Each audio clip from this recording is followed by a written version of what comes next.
Et on termine avec la pépite santé. Hervé est toujours là, fidèle au poste, bien sûr. Et aujourd'hui, nous avons le plaisir de recevoir Marie Piroté, CEO de Biosensi. Bonjour Marie et bienvenue. Bonjour.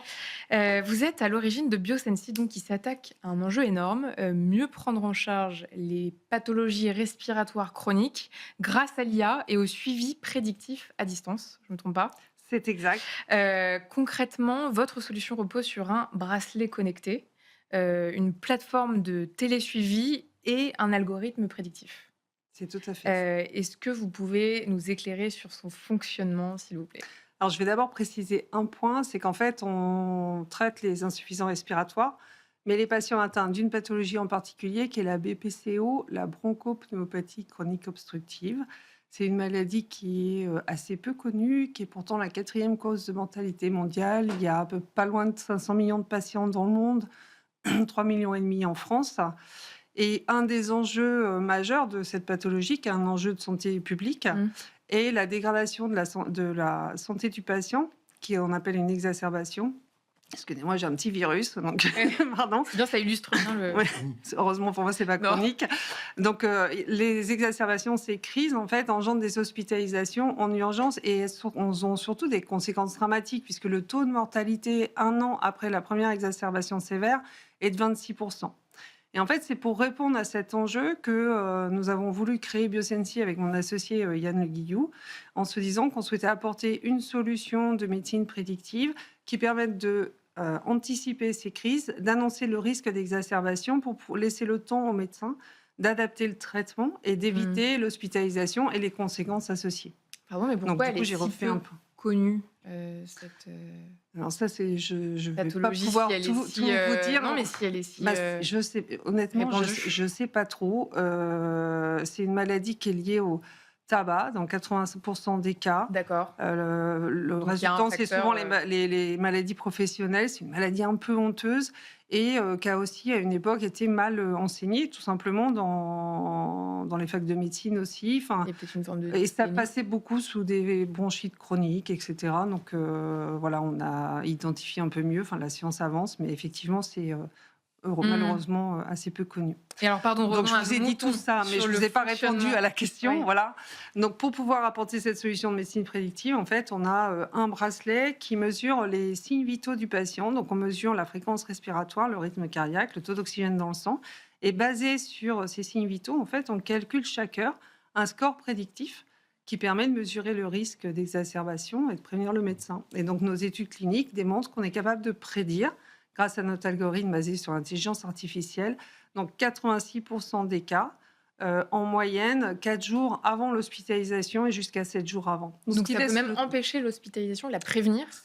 le fait de prévenir, en fait, permet au médecin d'adapter le traitement Mmh. et il peut éviter l'hospitalisation et s'il n'arrive pas à éviter l'hospitalisation, le fait d'anticiper, il va à minima diminuer la durée d'hospitalisation et les conséquences sur la Mmh. santé du patient, ensuite. Mmh. Rien que le coût en France des hospitalisations liées à cette pathologie, c'est 1 milliard d'euros par an. Donc en ce moment, on cherche quelques économies. Ouais. Oui, dit Je comme ça. On va pas faire trop d'actualité peut-être, Mmh. mais effectivement, il y a l'enjeu de santé pour la Mmh. santé, enfin, dont je vous ai parlé avec le risque de mortalité, mais aussi tout simplement des économies en fait, très conséquentes à Et réaliser. est-ce que ça transforme aussi, directement les pratiques des professionnels de santé? Oui, en fait, nous, on a une solution digitale avec notre plateforme qui permet de s'insérer dans tous les parcours de soins parce qu'on est très flexible, Mmh. mais ça nécessite, et c'est une transformation hein, du parcours, parce que le patient, aujourd'hui, il ressent les symptômes, il va aux urgences, il est traité, il Mmh. est hospitalisé parfois, dans 12% des cas, en réanimation. Nous, ça nécessite d'avoir un parcours une cellule de télésurveillance qui va suivre les données parce que le médecin n'a pas forcément le temps, hein. Donc, il y a une infirmière ou un kiné, etc., qui regarde les données, qui alerte le médecin et qui, quand il y a justement cette alerte, que les symptômes sont confirmés, etc. Mmh. Donc, c'est un nouveau parcours et c'est effectivement, et c'est ce qui est un peu compliqué, c'est de changer la pratique des Mmh. médecins avec ces innovations et de passer à un mode prévention. C'est bien ça tout le sujet. Hervé? Oui, moi j'ai une question, j'adore votre invention et c'est formidable. C'est juste pour l'accès au remboursement, parce que ça va exploser le jour où tous les médecins pourront prescrire largement votre solution. J'arrive pas à comprendre comment vous allez pouvoir faire une étude de supériorité ou de non-infériorité, versus un traitement de référence qui n'existe pas.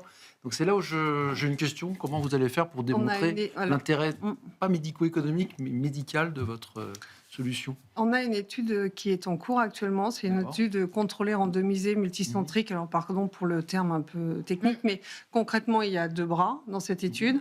Un qui est en soins courants et l'autre qui est avec notre solution de télésurveillance. Et on va mesurer entre les deux le nombre de jours d'hospitalisation qu'on a évité grâce à notre solution prédictive.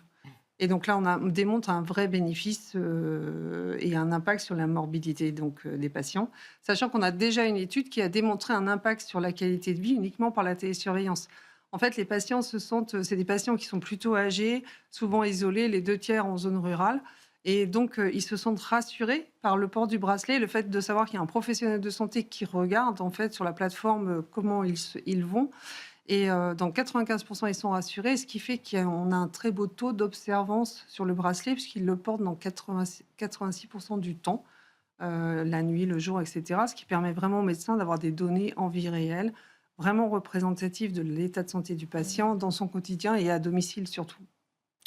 Merci beaucoup Marie, c'est déjà la fin. Merci d'avoir répondu présente. Marie Pirotet, CEO de Biosensi. Merci à toi Hervé, on se dit à dans 2 semaines.